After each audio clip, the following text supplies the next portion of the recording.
A number of people in the press have asked me about this resolution, saying, well, isn't it just about process? Because if the panel does vote, the mayor controls the panel, you know what the outcome is going to be. But I think to answer that, I'd like to look beyond the legal issues here and just talk about why it is important to follow process. We've had an enormous outpouring of outrage and concern over the mayor's lack of process for selecting the next chancellor.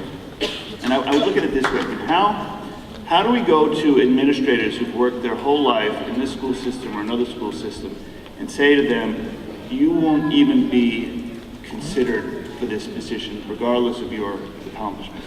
How do we go to teachers and tell them that you must have a master's degree to be in the classroom when we're going to ignore the fact that a master's degree is required to be chancellor?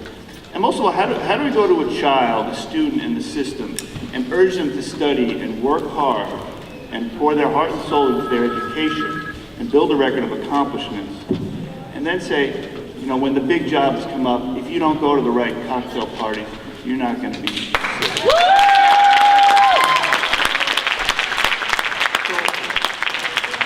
So yes, it's about process, but it's about democracy. And I think the 9,000 signatures on that petition tell us that there's a lot of people in this city who see democracy dying here.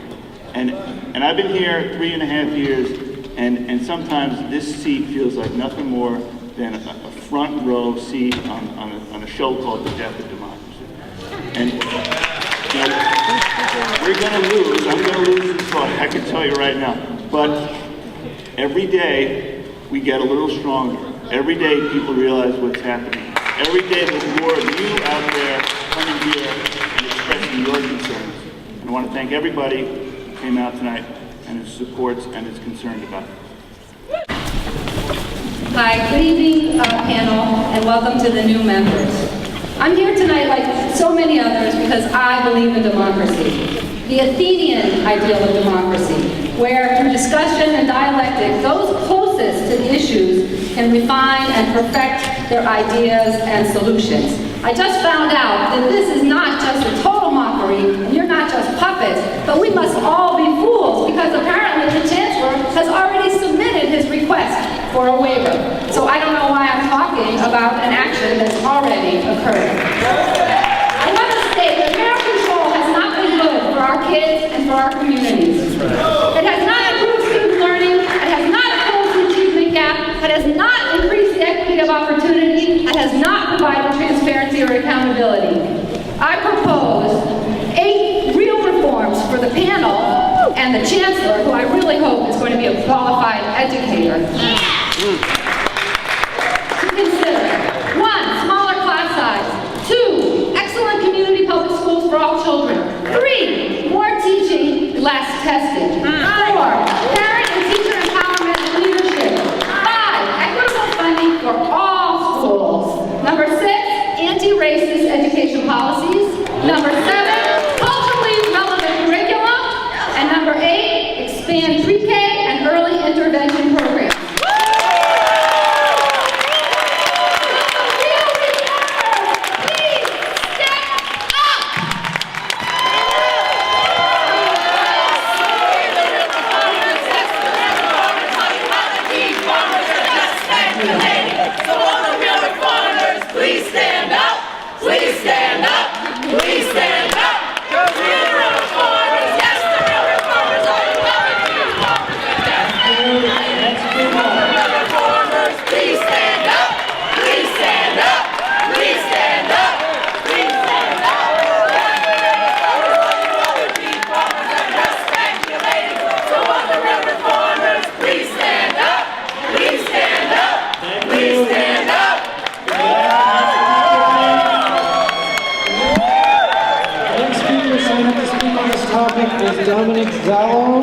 And I teach second grade in Harlem.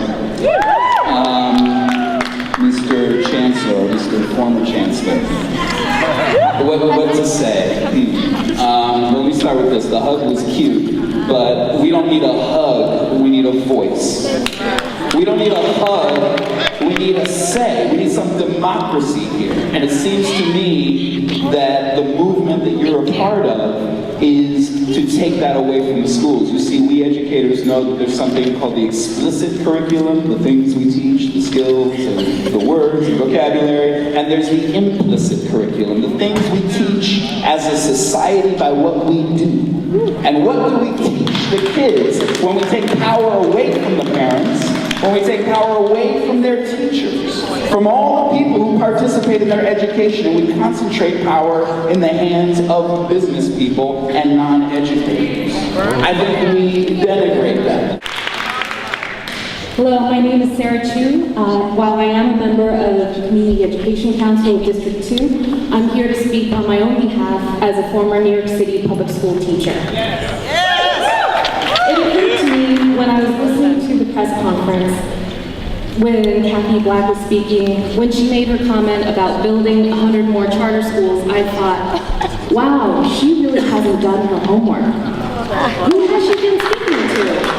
I think the hedge fund managers who've been supporting charter schools, I think members of the mayor's office, and I really don't think she spoke to a single person whose children step foot inside public schools.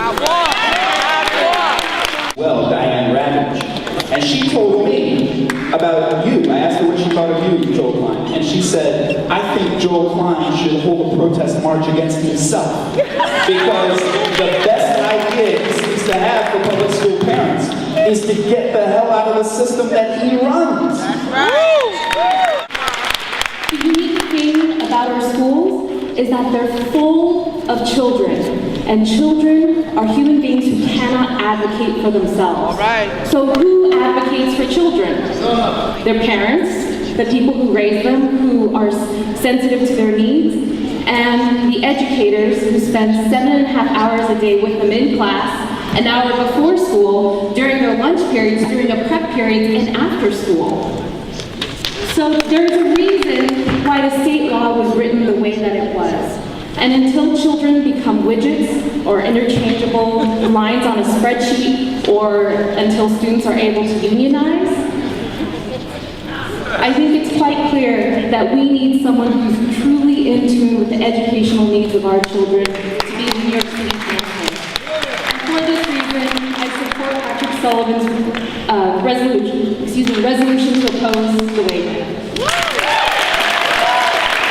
Tell me, why are you guys out here tonight? Well, we have a campaign called Real Reformers. We feel that the current voice in education right now is being dominated by those who know nothing about education. The Cathie Black appointment highlights that. Tell why. Why does that highlight? Well, because not only has she never attended public school, has never sent her children to public school, but she's never worked in education, and in fact is not even legally allowed to be in a classroom alone with children.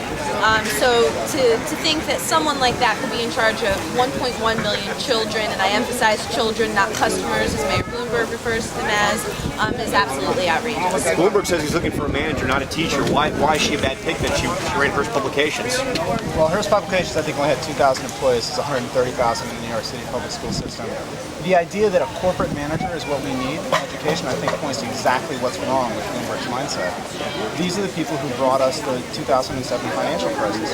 What we actually need is less privatization, more public input, less test scores, more democratic control of the school system. What we're getting is exactly the opposite of that. Perfect. Thanks. Thank you. Appreciate it. That was great, Peter. You corporate types are out of ideas, and it's time to ask the parents, it's time to ask the teachers what we can do for real